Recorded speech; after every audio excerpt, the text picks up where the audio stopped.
Hi, and welcome to the A Quilting Life podcast. I'm Sherri McConnell from A Quilting Life. And I'm Chelsi Stratton from Chelsi Stratton Designs. And this is our episode 77, and it's airing February 27th, 2023. I like all the sevens. All the sevens, yeah.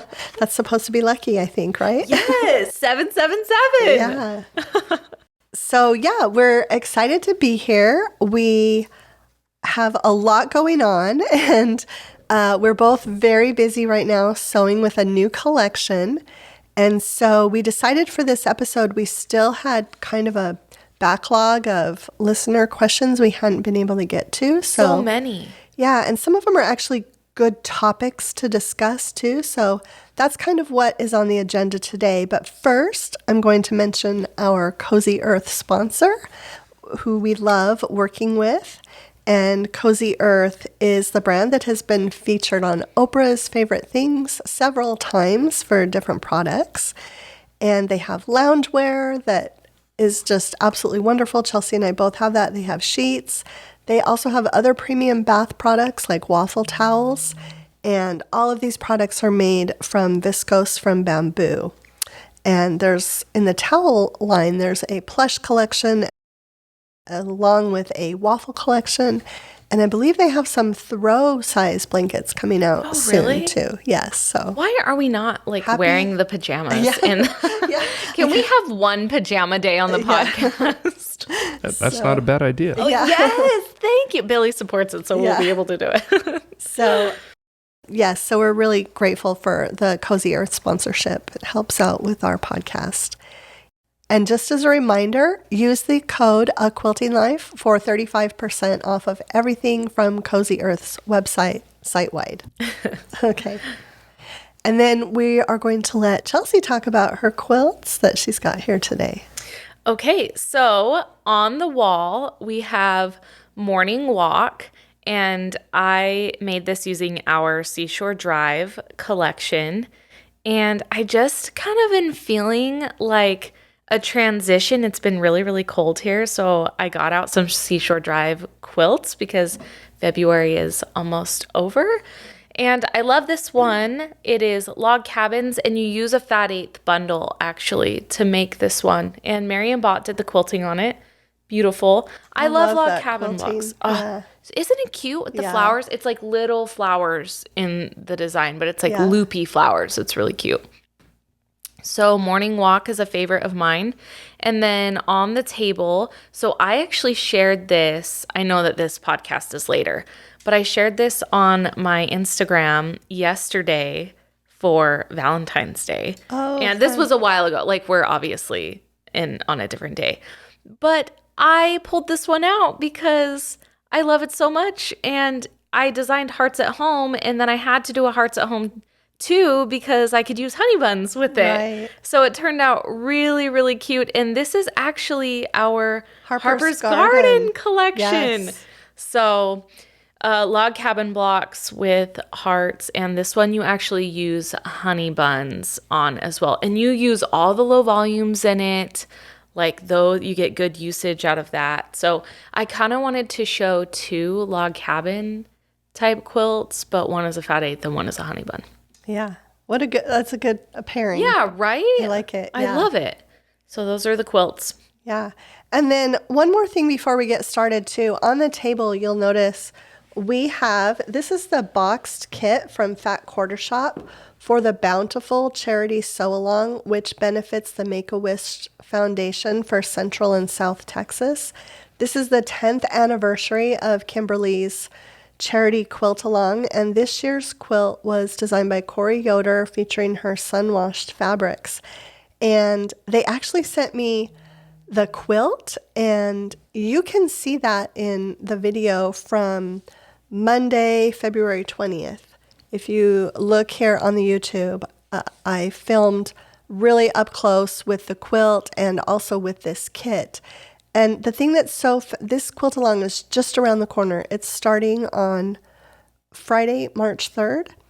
And so just the end of this week, it's going to be starting. But what I wanted to really mention was if you purchase the kit, and when the kits are sold out, there won't be any more. But if you purchase the kit, you get all the patterns up front along with your kit, so you don't have to wait for the release dates to get all of the information that you need, including the finishing. And the kit just comes in this beautiful box with all the fabric that you need, and it has a magnetic closing, and it's just gorgeous. Now, Chelsi and I are both going to be sewing along with this quilt along, and Chelsi's going to be using a fabric collection that we'll be releasing around the same time this sew along starts. So we can't tell you what it's called yet, but I'm going to use our favorite things collection for my quilt. And it's going to look beautiful. And it's going to be really fun. So I got nervous there. I'm like, are you going to say the name of it? I'm not going to say it, no. But we are both excited to be sewing along with Kimberly for this great cause. And as I mentioned, if you look at the video and the blog post that aired on Monday, February 20th, you can see some up close and personal the quilt. It was so fun to have them send it to us. It turned out so beautiful. The box looks great. Yeah, the box is gorgeous. The quilt is gorgeous. It's so cute. Yeah. I just like, I'm like wishing for spring right now. So just seeing this here and like the quilts I chose today. Yeah. It's been a little nippy around here, like really cold. We really can't complain. We can't complain. I feel like mom is trying to like, hey, Chelsi, stay humble. This is why we live here. Right. So I still have my heater on though, you guys. Oh, we do too. Okay, so I think Billy has some stuff now. Okay. We'll start out today with the listener quilt, and it's actually more of a listener quilt or sewing studio space. So let me pull this email up real quick. Okay, so it says, "Hello, Sherri. I can't thank you enough for the silent inspiration you personally gave me the past several months. The week before Thanksgiving, we had a flooded basement due to a damaged septic line in our home. It was a true unexpected mess. Half of our basement was finished as a TV room / playroom for our 5 grandchildren, and also a sewing room, I guess, / sewing room. As you can imagine, I lost almost everything. My hubby, being upset for more of my losses, worked diligently to complete the redo in the basement to a beautiful living area for our family. Through the holidays, we lived in our garage due to the mess of plastering, etc. I stayed focused and inspired through the podcasts and emails from you and your daughter.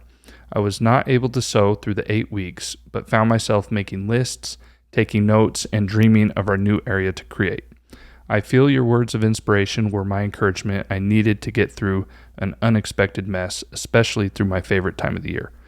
May God continue to bless you and your beautiful talent. I included some pictures to share with you, and that was from Trisha, and I had those pictures have been shown as I was reading that email there. But so it really turned out nice. I showed Chelsi right before we started recording today. So beautiful. Yeah. Yeah, I mean, great job. Yeah. Goodness. I can't imagine living in my garage during the holidays. I know. And I'm over here complaining that it's cold in my house with a heater on. So that was humbling. That was good timing. That was, my goodness.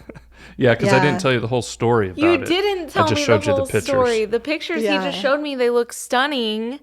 Yeah, that was a really fun. Oh my goodness. That was a really inspiring email to read. So well, and the resiliency. yeah, She found a way to make what was an absolute negative into a, well, this is what I can do during this hardship. I can make lists. I can pre-plan projects coming up and look forward to the blessing of having a sewing room completed. Yeah. That is like the type of inspiration I need in my life. Yes. Thank you for sharing.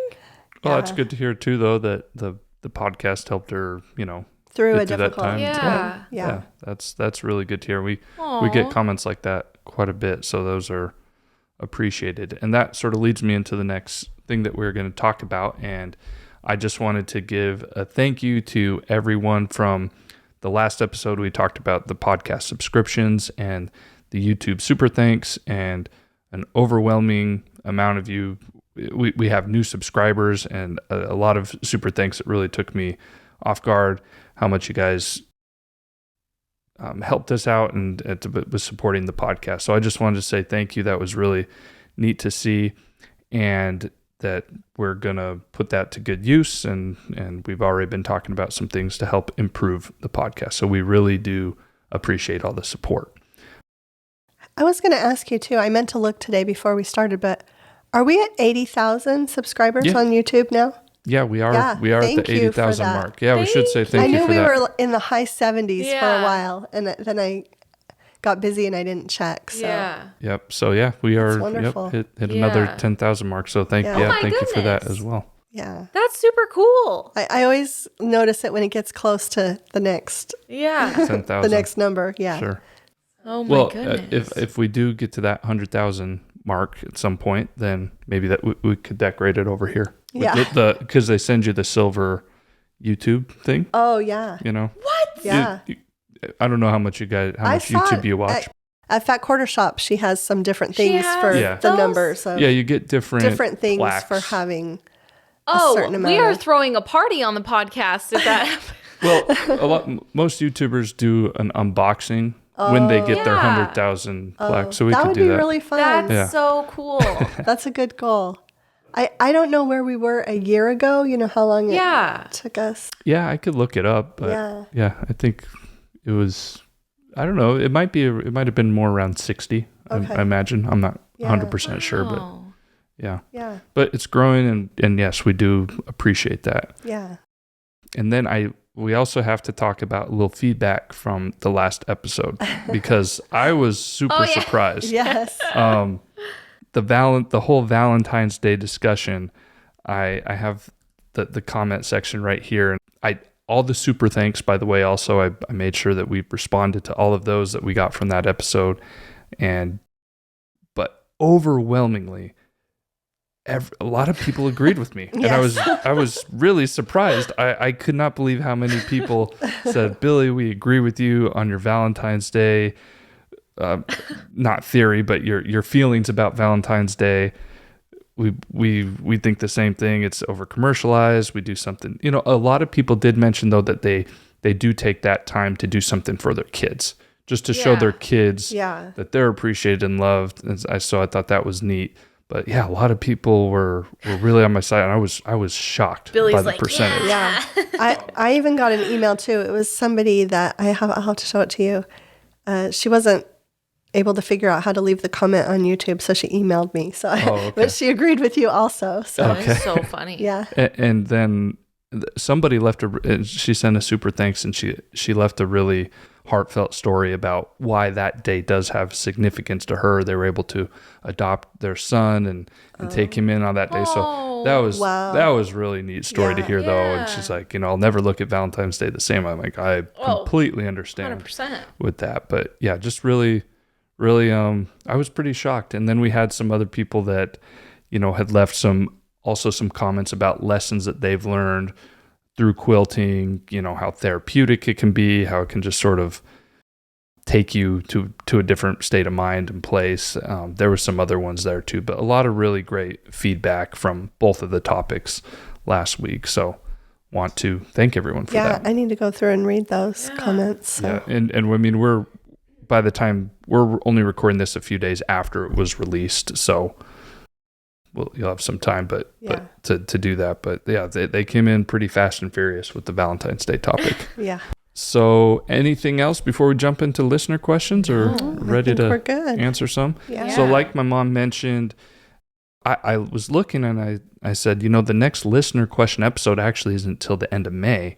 Yeah. And we still had a few from our last roundup, I guess you could call them. And I was thinking, well, it's those people that ask those questions, that would be quite a ways to wait. And then we're always consistently getting new questions, and we can ask for more, maybe in April or something to prepare for that episode. But I figured let's go ahead and answer these and use those for this episode today. Yeah, and some of these questions are actually their questions and their topics to discuss. So I think it'll work out really well today. All right. So the first one says, I have a pattern that needs to have a flying geese rectangle cut at 2 inches by 3.5 inches. Should I cut a 2-inch strip and then subcut into 3.5, or can I cut a 3.5-inch strip and subcut into a 2-inch rectangle? Will the flying geese rectangles turn out better if I cut on width of fabric or length of fabric? Okay, so there is a difference in the amount of give in the fabric Yeah. lengthwise and widthwise. So the most important thing is that you cut them all the same. Personally, I would cut 2-inch strips and cut them like that. That's what I always do. But the most important thing is that, because I've done that, in fact, I did it recently. I was trying to utilize, when I'm sewing with a new fabric collection, boy, I try to cut so carefully and save every last piece of that fabric that I can. And so I did some of them with a horizontal and some with a vertical, and I noticed it when I was putting those blocks together. And then you're like confused when you're sewing and you pick one up and you're like, wait, why is it stretching that way? Like, Right. You So- get really confused. Also, I'm the same. I'm over there picking up the scraps. Oh, I can use this as a 1.5-inch square and Right. start cutting I'm so crazy about it. I know. But you do notice the difference when you do that. Yeah. But when you're trying to use every scrap, you run into that issue. Right. But yeah, in general, I will cut I guess it would be the height of the flying geese. That's the size I cut my strips. So in this case, I would cut a 2-inch strip. 2-inch strips. And subcut into 3.5-inch long That's what I would do. rectangles. Yeah. Good question. Okay. Next question. Okay. If a pattern does not have directions for pressing seams, what are some basic tips you can provide to help figure that out? I'm a beginner quilter, and that information really helps me. Yeah, I know.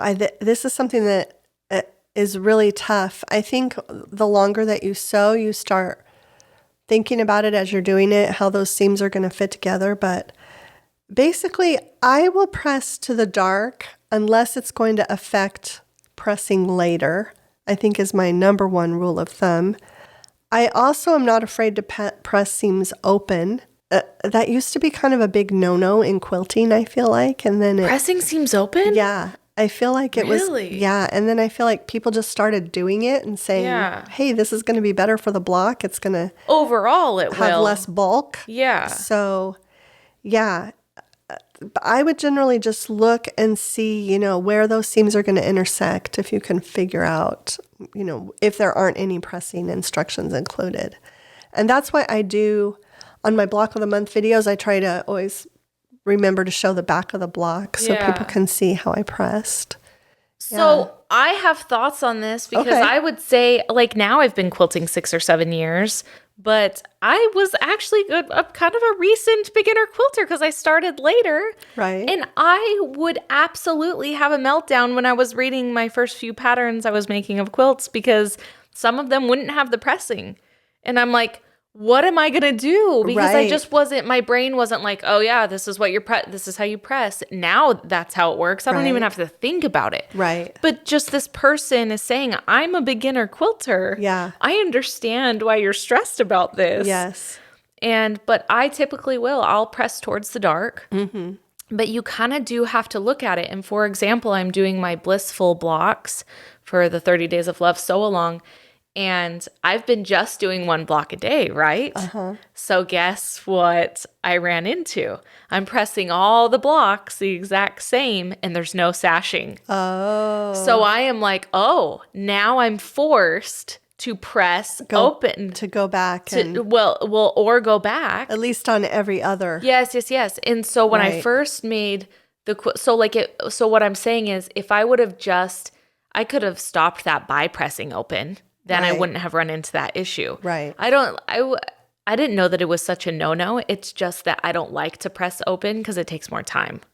So I think one thing about pressing open too is sometimes it will allow that seam to come apart at the edge. yeah. It's more likely to, when you press to one side or the other, it kind of holds that thread in.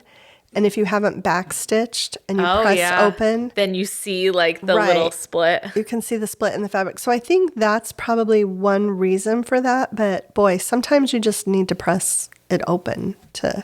I still avoid it. Yeah. But speaking to this person who asked the question, I understand that it's frustrating if you're not given Right. clear directions on which way to press. Right. But it is something that you get better at over time. yeah. It's like So. something Totally. you pick up Yeah. an eye for it. Yes. Yeah. It just like one day it clicks and you're like, this is how I got to press this thing Right. for it to work out. But yeah, I've been quilting for a while now, and now I'm like, dang it, I have all these blocks done. Right. And now I've got to redo something because to make it work. So yeah, I have run into that problem. Yeah. Okay. The next one says, have you ever designed a terrific pattern and submitted it to Moda only to find out some other designer has already designed a similar pattern? This is a great question. It is too. a really good question. I have two different ways to answer this. One from an experience that another designer had, who shared that with me. But then also just, I guess, first of all, my own self. When we get the catalogs, when we have a new fabric collection, that is really the first thing I do. Is I'm looking at the other designers' new collections, but I'm looking at their patterns, thinking, Yeah. did they design anything similar to what we did? Yeah. So do you I feel do that that all way the time. too? And you're just so scared, like, oh, did something. And also, usually by the time a catalog comes out, we know what our next collection patterns are. Yeah. And so I'm also thinking like, okay, they don't have anything like what I'm going to have in 6 months, do they? Yeah, You know, yeah. because you're always thinking about that. Well, and I think that also, like, as designers with say we're just talking about with Moda, we are never like looking for, we don't want to step on each other's toes. Right. But it's never on, like, you don't know what patterns people are designing, and there's no way to Right. help that. Right. And so it's not like this person did this on purpose. Like, no, not at Yeah. all. It's just we're Yeah. all designers and we're trying to come up with fun new patterns and Right. And different twists on Different traditional twists blocks. on traditional usually. blocks, I yeah. think that's what. yeah. Yeah, but I do have a story. I won't say who this is. It happened quite a while ago, but a designer did tell me in the past that she had this quilt pattern that she was going to do that she was really excited about for her new collection. And she got her American Patchwork and Quilting magazine in the mail, and her new design, it was the cover cover. quilt. Yeah. Oh. And so she was like, oh, Devastated. like devastated. And so she hurried up and changed that pattern to something else that ended up being incredible and doing really well. So it was a good, she told me that experience and how it worked out really well. Yeah. Because you don't want to come out with something that's really, but I mean, you go and you look at Barbara Brackman's history of quilt blocks, and I mean, you can go through there and find almost everything Yeah. is Absolutely in that everything. encyclopedia, and it's just, sometimes there's a twist, and sometimes it's also how you assemble the block. If a designer might have a quilt that looks similar to another designer's, but yet they've got this really cool way of assembling the block that's completely different. So Mom and I have actually run into this with one pattern, but Yeah. hers was in a book and mine was a pattern release. and they were we- assembled different, and they were were different sizes. different sizes. And honestly, we both Yeah. just kind of were like Yeah. we just laughed Like, because oh well. yeah, like what does it matter, Yeah. And it was different assembly. And we actually have a shared Dropbox when we're working on new quilts for a new collection, so that we don't run into that. Right. So that we're both like, okay, Yeah. you're designing these, I'm designing these. Like, we never run into an issue with it. Yeah, and as soon as I get mine designed, I'll put them in there so that I think kind of the main thing was we don't want to both do a row quilt at the Yes. same time, or both do a medallion quilt at the Yeah. same, kind of. Yeah. But usually there really hasn't been Yeah, we've never run into any overlap that Yeah. much. So. I think more often it's names. On social media, you'll notice so many designers have the same name for a Yes. pattern.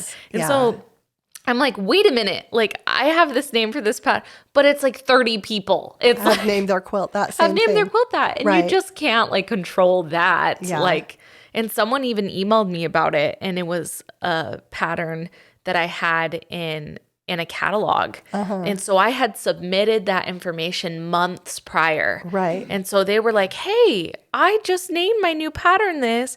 And I was like, I'm so sorry. Like, I submitted this information months ago. Right. Like, there's no way I can change it. And yeah. you just run into that in the industry, and Right. you're just going to. Yeah. So you work around it. Yeah. So, because like, what's the name of the quilt on the wall? Morning again? Walk. So it's Morning Walk by Chelsea Stratton. Yes, by Right. Chelsea Stratton Designs. So you know whose it Yeah. is. Yeah. Because, the name thing happens frequently. Frequently. That's yeah. the one I run into more. Yeah. Interesting. That was a good question. Yeah, I didn't know. I didn't even know if you guys, if you were just gonna be like, nope, that never's happened by. Yeah. Yeah. That was more in depth than I thought. Okay, the next one is another beginner quilter question, and we do have a video that will be linked in the description to help answer this as well, but it's pretty simple. What rulers should a beginning quilter purchase? Mom is the queen of rulers, so I'm going to let her take this Well, over. we did do a video, but like, what are your favorite rulers right now? What are the rulers you can't live without? Just simple rulers. This is like what's names of crazy them, to though. me. Because they're looking to get a little list to purchase. Well, I think the mini simple folded corners. Okay. Yeah, specialty rulers. Okay, Yeah. so Everybody specialty should have rulers. that. Everybody should have that ruler. I would say that's the only special ruler I use frequently. What about for Like flying geese? no. You don't use anything? I don't, but I did. Oh, wait. I do have a block lock one that I loved. I used it for my Afterglow quilt. Yes. And it's fantastic, but it was just specific to that size of quilt. Like, Right. to me, it was helpful, because you're making them big. They're perfect. Yeah. And I knew that if I was going to make the Afterglow quilt, it had to be perfect because, it's hundreds of flying geese. But I would say I'm not a big specialty ruler person. Yeah.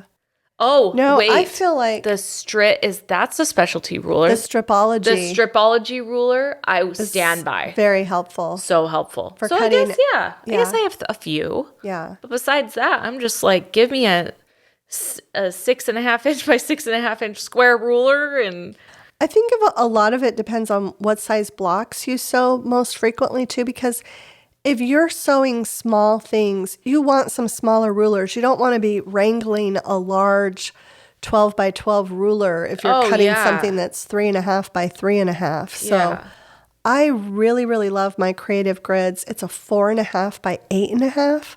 I use that constantly. It's even easier than a 6 by 12. Yeah. that's the one I use. This is 6 by 12. Yeah. So, You think that one's better? well, I use the 6 by 12 too, but You need something a little bit smaller. I like the small, so. Oh, I'm going to have to look into that one because I have 3 that I use, and that's one of them, the 6 by 12. And then I have like Do you have a 12 by, a 8 by 24? yes. Yeah. Yeah, and then that's the other one. Okay. So I have 3 set out at all times. Okay. That are just regular rulers. Yeah. I think you do need the 24 inch for when you're cutting strips Yeah. to be accurate. I think a 6 by 12 is standard, or maybe an 8. There's also an 8 by 12, so that's a good one too. That one would seem, I guess that one. But fine. yeah, I love the 4 by 8, 4.5 by 8. Well, now I'm going to 4 by 8 ruler, Mom. Yeah. But And be buying yeah, it. we do have a video that we filmed, so Billy will link that and you can go watch that. It's all about some of my favorite rulers. Okay, so the next one, it's actually, we're going to cut it up into 2 questions. So the first part of it is, I have so many fabrics that I love and hold back from projects. Do you have fabrics that you are saving and can't seem to part with, and what are they? Okay. I thought this was a great question. Mine is always by the same designer.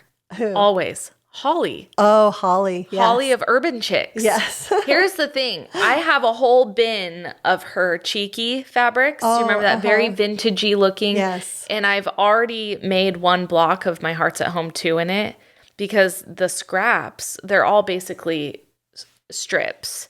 And I can get enough strips out of it to make this whole quilt on the table. Right. And some days I'm like, am I ever going to get to that? Like, am I going to do that?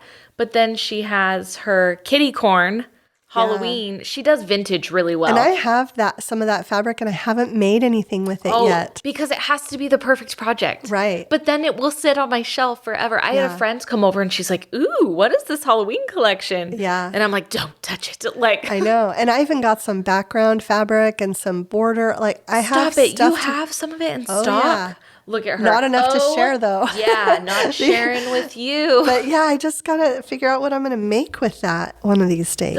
And guys, her swell Christmas. You still have something more than I do. Well, and I have the kit too for the Santa quilt. Oh, that's right. And someday but I just can't. I will never let those go. Yeah. Ever. Besides like my own fabrics sitting on the shelf. But yeah. No, I have some of our own. Well, the quilt behind you, the scrap quilt that I did, I actually cut up some things of ours that I had been saving. Really? And put them in that quilt. And now when I got it done, I thought, you know what? I should cut up the rest of that and just use it. Just use it, because why is it sitting on a shelf? Yeah. At least if it's in a quilt, you can use it and have it on your couch or on a chair. I did that. I did a whole quilt of square and a square with all of our scraps. Yes. And I love it. I think love it's so pretty. Scrappy binding too. Yeah. But at some point, what do you do? Yeah. Like, you've got to make something out of Right. it. Yeah. And I think it's okay to have some stuff that you're saving, but maybe set a goal to come up with something for it. One scrap quilt a year of your favorite unused fabrics. Yeah. And I'm trying to do one a quarter this year. So that was my first one. We'll see. Look at you. We'll see. Okay, so she had a second part of her question. Yeah. So the second part says, also have a very considerable amount of fabric that is boxed up in Rubbermaid tubs. Do you have suggestions for storage? I want to be able to see what I have. Thank you so much for your podcasts, blogs, tutorials, and so-alongs. You three are a bright spot for my Monday mornings. Thank you. Thank you. Yeah, so boxed up in Rubbermaid tubs. Some of those have clear sides. Some of them don't. So she didn't really specify, but she did say she wants to be able to see what she has. So yeah, I love clear storage containers for fabric. So that's what I use. Some people tell me that like if you keep them in there too long, there could be like a smell or something, but I haven't ever experienced that before. I do have a lot of stuff now in baskets and things without lids. Yeah, I've noticed that. So trying to prevent that from happening. But I do have some clear plastic storage boxes that I think I got at Costco that I have some fabric in, and they're up in a closet shelf, and I almost feel like I should just donate them because they're kind of separated by designer. Yeah. And so some of them I have a whole box of Fig Tree. I just think, oh, maybe I should just donate it. Am I really going to get to that? Yeah. Like, is that a realistic goal for you? Right. I think sometimes you have to do that evaluation. Yeah. But I will say I use the clear Rubbermaid too because I know exactly what's in there. Like if I have a certain scrap that needs to go in a certain bin, I'm not like rifling through bins. I can hurry and find one. So yeah, and I think if it's bigger pieces of fabric and you do have them in a tote that you can't see through, maybe itemize it and put a list on the outside, especially if it's yardage or fabric pieces that are big enough for backings and borders.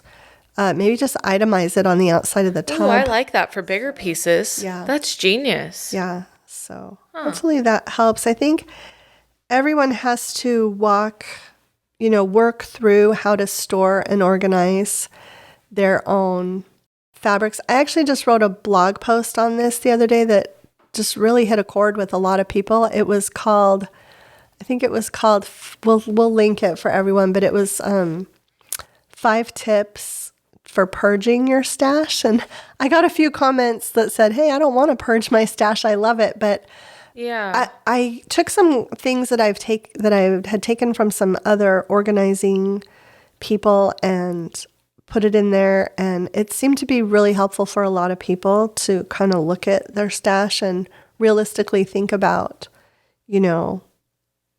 how am I going to manage? It has to be managed because otherwise it's just going to grow like rabbits, right? Yeah. So yeah, you have to make decisions on a regular basis. But Yeah. that blog post seemed to be really helpful for a lot of people, so we will link that. That's a good analogy with the fabric stashes getting out of control like rabbits. That's funny. Yeah. Yeah. The next one, you guys were finished with that, right? Yeah. Yeah. Okay. The next one, and it was for Chelsea, but I'm sure, Mom, you can pipe in on this too. It just says, which Bella Grays do you like best? My favorite is Stone. It's 9900128, and I think we've used that exact shade in 95% Is that of the our lighter collections. gray in Favorite Things? Yes. Okay. Yeah, that's my favorite. Yes, that's my favorite gray. I don't have an exact SKU on the Moda Crossweave gray I'm thinking of. But Camille Ross Kelly uses a shade all the time that I love that's lighter. And it's so pretty. So I'll have to find. Maybe we can find that. Yeah, Maybe that I need to exact buy a one. bolt of it. Yeah. I just like the crossweave because of the texture. But if Right. you're just going for a solid that I love that matches basically every single one of our collections, it's Stone. And we have used that back to Desert Bloom, which is Yes. our third collection. Right. And that has just been like our go-to gray. And I honestly think it's like the perfect gray. Yeah. I think it's so pretty. Yeah. I was just noticing here at the end too, we have like a recipe question. Well, yeah. I put this together myself. Oh, okay. So let me explain why. So after the last listener question episode, remember one of the questions was, what's the meal you make for people when they come over? So Mom, you mentioned the fish tacos. Chelsea, you mentioned your, was it chowder soup? Soup, Yep. right? Okay. And then Mom, you also had mentioned that you made those cinnamon rolls. Yeah. Okay. So there were a ton of comments, I'll say around over 50, maybe less than 100, but in that Whoa. area of, we want the fish taco recipe, we want the soup recipe. Wow. So I was going to Should just we do a cookbook? just open it up for a discussion Well, here. it'll be easy to link. I actually linked the cinnamon roll recipe on my blog recently on my Saturday 7 post because I got some questions. The same thing. They emailed me because they heard the podcast and they said, hey, can you put the cinnamon? So I linked to that. I found it online. And I know Chelsea's soup recipe is online too. Yeah, and it then is. The fish taco will have to come in the future because I'm actually looking at getting a plug-in for my blog so that I can put recipes on, so you can click print and it'll do a printable version. Oh my goodness. So for that'll come in the future. But the other two they're other people's recipes and they have them online, so we Yes. can give links. Yeah, we have to give credit. That's the recipe. The soup is Our Best Bites. Yes. And the cinnamon rolls were from A Bountiful Kitchen. Yes. And Love her. You so- should buy her cookbook. yeah, I'm going to plug in her. We'll link both of those. Okay. I will say this. My dream, can I say this really quick? Really, like if Billy filmed us cooking a recipe while we talk about quilts. Oh, I wow. just my emerald dreams, you guys. Yeah. Bam. Like, Well, I don't know if you see at the very end there, I said, or perhaps a Or video. perhaps a video. Yeah. That's what I was going to mention there. I will cook, talk about quilting in the kitchen all day long. That would be fun. Maybe we could Special bonus episode. yeah, do a special bonus episode. Make the fish tacos together, talk about quilting. Yeah, and by that time I'll have the plug-in so they can get the recipe. I don't know if you guys want to give me this much freedom. It might get out of control. Yeah, I mean, I think we could get the lighting in my kitchen Yeah, to we film could. down there. Oh, I think so. Great lighting. Billy could If it was a sunny day. set up the lights. Yeah. Set up a We're couple like different having a cameras conversation and- now. Yeah. Well, that's what I wanted to do is just I figured I'd throw it out there so the listeners could be a part of it as we figured out. I did know the cinnamon roll recipe wasn't yours. Right. I knew that, so we can link that, like you said. Yeah, I did find it Chelsea's, online. We can link that too, since that's not officially Guys. yours. But the fish taco, I know there's been a lot of tweaking to that over the years. Yes. The dad and Yes. everything. So I would feel like that really more is our family recipe Yes, and Yeah, it everything. is. And I think Yeah. of, especially with something like that, a video could, I mean, yeah, I think a video would be good to show That's something the like that. recipe we should do. Yeah. I actually Because, have it on my guys, list to talk to one of the guys that I have used tech help on my blog to ask him which plugin I should get to do that, because I've thought about Yes. sharing that. And I want to do it right so that it comes out in a nicely printable copy. So yeah, I will do like the design work on the recipe too. So like I'll I email will. him. Well, I think they have these plugins for Yeah. WordPress that they kind of do it for Yeah. you. I just need to find out which one is. But that one is a family recipe because, guys, there's even a secret ingredient. Yeah. Everyone in this room knows what it is. Yes. Okay. So And one question we can answer, I think someone asked, what type of fish do you use? And usually it's cod, right? usually, yeah, grilled halibut is really good too. Grilled Yeah. halibut is Yeah. like There's, So there's we've used several both. different fishes, but you want a white fish. Yeah. white fish. Yes. Okay. It's happening. In a This is, pinch, like, I've used happening. tilapia, but cod's better. Cod is better. Or Halibut is better. Better. Yeah. Okay. So, all right. That was good. I'm glad I brought it up. We'll have 2 of those recipes linked in the description for this episode. And then I'm so potentially hungry right now. we got a fun video coming up in the future. Yes. So before we end too, we didn't say this at the beginning, but yeah, we will be sharing a new collection soon. And so actually, before the next podcast airs, we will have a video where we go through the fabrics. Yes. We won't have all the quilts then. We'll look for doing a live stream sometime in the future once those are all done. But we will do a quick video and show the fabric up close. So you'll be able to see that before the next podcast. And then the next podcast, we actually will have a couple quilts here with that new collection because it'll be my week. Yes, it'll be your week. And I'll have a couple done. And Mom has already, of course, made multiple quilts. And they're beautiful. I'm over here just like spying on her. Oh, I'm waiting on, I've got 3 things at the quilter right now. So yeah. Mother. Well, one's a mini. Oh, yeah. And I know 2 which are one you're talking bigger about. quilts. It's really Yeah. cute, you guys. You're going to love it. Actually, you guys, I hope you love this collection because we love it. we adore it. It is so photogenic. I can't wait to photograph Mom's quilts. Well, and as soon as I get done with my quilts for the new patterns, I want to make a king size quilt out of this for my your bed. I think it is going to to be beautiful in my room. So I should too. Yeah. I think this is the last collection I made a quilt with for my bed, I think it was Balboa. Yeah, it was. Yeah, but this and Seashore Drive would look really pretty in my room too, but this collection is going to be gorgeous. Because of your furniture color. Yeah. Oh my goodness. Yeah. But this one is going to look good with it too. So Yeah. I got to make a king size quilt with this. That's why I'm saving all the scraps. I've got to just make something. That's where I'm at right now. Yes. This is my last week of coaching basketball for my kids. I have taken on way too much. That kept you busy. So busy. Yes. I won't even go into it. I have to coach my younger that's a daughters. whole new episode. Yeah. A whole new episode. We won't even go That's into a whole it. new podcast. Yeah. Yeah. Billy, let's start it. The coaching adventures of Chelsea. Yes. Well, just the adventures of Chelsea. I have all these ideas for the YouTube I got to talk to Billy about. It, yeah. Chats with Chelsea. Yeah. Like I have it all planned. Well, yeah, we can talk. Billy and Chelsea after dark. Like where we Oh my goodness. Oh, well, we're so grateful for everyone for tuning in and just grateful for all of our subscribers and everyone who's new here. We're grateful for you and your listener questions and everything that you share with us. We're just so grateful for that. So our next episode is going to be Monday, March 13th. So we will see you then. And by then we will be able to share a new collection with you. Yeah. Thanks so much for stopping by.